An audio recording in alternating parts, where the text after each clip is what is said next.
I'm Dr. Judith Leiber Thomas, Director of Child and Adolescent Mental Health in the Ministry of Health and Wellness.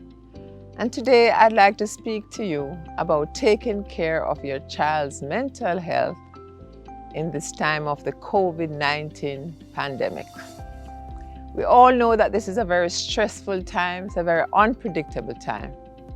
We may not know what's going to happen the next week or the next month, and our lives have changed in ways that we didn't predict. However, we have to adapt, and thankfully our children are very resilient, so they bounce back. So despite what is happening now, we know that we'll all be able to come out of this crisis stronger. In taking care of your child's mental health, the first tip is taking care of your own mental health. In the airplanes, they always caution us that in the case of an emergency, you put on your oxygen mask first. And we are encouraging you today to put on your oxygen mask first in this time of emergency, i.e. taking care of yourself first, so that you're in a good state of mind to set a good tone in your family, to be reassuring and calm to your children. The next tip is that we need to talk to our children about how they are feeling and what they understand about what's happening around them. What do they know about COVID, so that we can correct any misinformation and speak to them at their level. We also need to talk to them and listen to them as well about how they may be feeling, missing their friends, missing their teachers, missing the routines, maybe missing the extracurricular activities that they're involved in, football, cricket, swimming, netball. And acknowledge that yes, it's a rough time and they are going to be feeling somewhat sad. But this is not going to last forever, and we're all going to make it through. The next thing you need to do in your family is to establish some type of routine and structure. Prior to this, the family had a routine. You went out to work, the children went to school, and you came back at a certain time. Now you're all together in one place, 24/7. So you have to establish some type of structure and routine so that there's some kind of predictability to the days, so that the children will feel much calmer and more stable. We, as human beings, we like a certain amount of predictability. We like to know what we can expect, and it calms our anxiety. So we need to establish structure and routine in our homes. We don't have to be rigid, but we do need to establish some structure. Breakfast time, time when they'll do their schoolwork, playtime, time when they play games, so that there's some structure. The other thing that we need to think about is also the fact that although we speak about social distancing, we really need to be socially connected. Although we are not physically close to many people, just those in our household, we need to still be connected socially to others, whether those of our families and our friends. So we have to make a way for our children to maybe talk to their friends on the phone, or relatives on the phone, FaceTime, all of these other things that allow you to speak, and also maybe to have video calls, so that there's some social connection. Social connection is very important to our mental health. We have to emphasize with our children as well, hygiene and health measures. So the washing of the hands on a regular basis, what we call respiratory etiquette. If you're coughing or sneezing, you do it in your elbow or in a tissue, and you discard the tissue afterwards. The cleaning, the sanitizing of areas which are frequently touched. We need to teach our children that, practice it, so that it becomes second nature to the members of our family. In keeping with health, we have to be also physically healthy, because that also contributes to our mental health. So eating, our children are there 24/7, and they're going to want to be snacking. We have to try to make sure that the snacks are as healthy as possible. Fruits and vegetables, decrease the sugar, encourage them to drink a lot of water. Try to give them well-balanced, nutritious meals. You want to give them a lot of vitamins and minerals, so that we can keep their immune system as healthy as possible and keep our immune system as healthy as possible too, so that we all can fight whatever is out there to fight. In terms of screen time, we know that our children are doing a lot of stuff on the screens, whether it's online classes or linking up with their friends. And that is to be expected. That is part of the course at this time, because we cannot be physically close to our teachers at this time or our classmates. But we have to remember that we have to monitor and supervise them.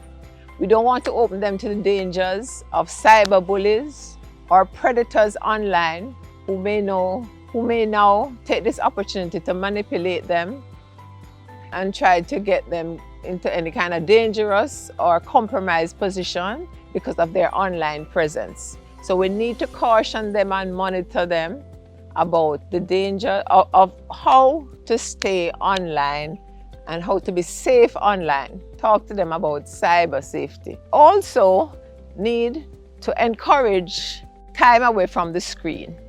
What I call a media fast, or just time away from the screen where they're either reading a book or doing some physical activity.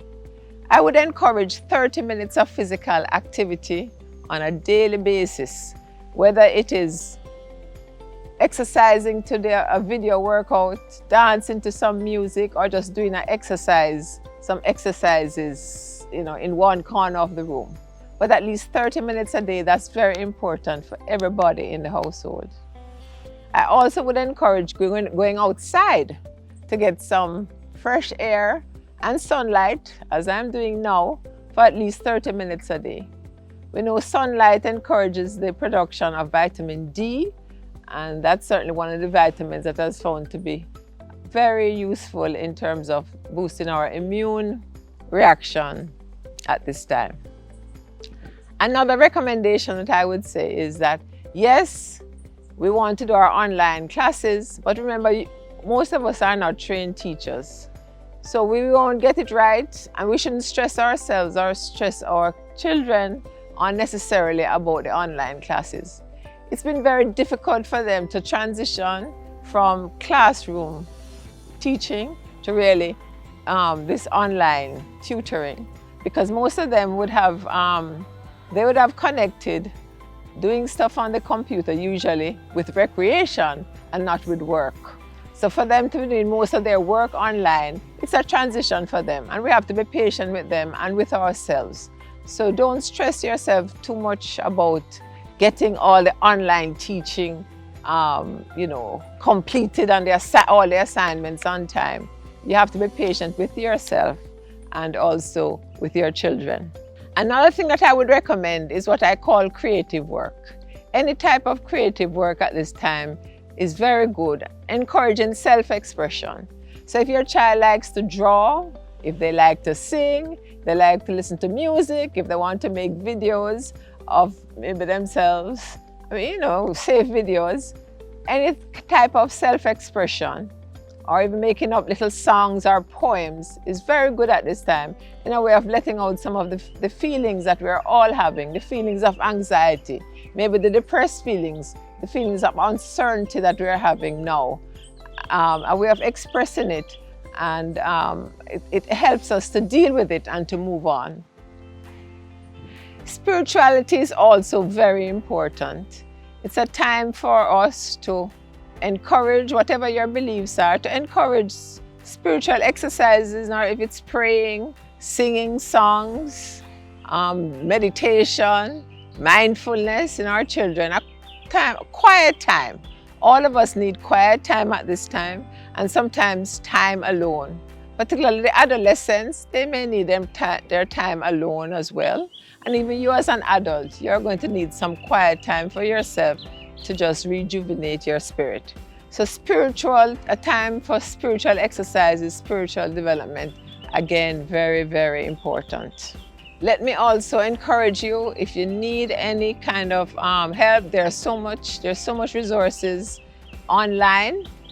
And we also have a mental health and suicide prevention helpline, 888-NEW-LIFE or 888-639-5655. 5433 that you can call. If you are concerned about your own mental health, you're feeling much more anxious than usual, feeling more depressed than usual, if you think your children, if you're concerned about your child's behavior. As I said, all of us are going to show some stress reactions in terms of maybe being a little bit more irritable, more anxious, maybe more depressed. But if it's persistent and consistent, and if it's persistent particularly for weeks, where this child just seems to be in a slump for a week or 2 weeks or 3 weeks, and you're concerned, you can always call the helpline to ask for advice, and if necessary, we can refer you if you need further professional help. There's a lot going on now in the Ministry of Health and Wellness and also in the psychological, psychiatric circles in terms of telemedicine. So speaking to people on the phone, sometimes with Zoom or video linkages, and giving people advice so that they don't have to be actually seen in person, but they can express their concerns. You can have a professional who can assess what's happening and then thereby decide whether you need further help or you may just need reassurance.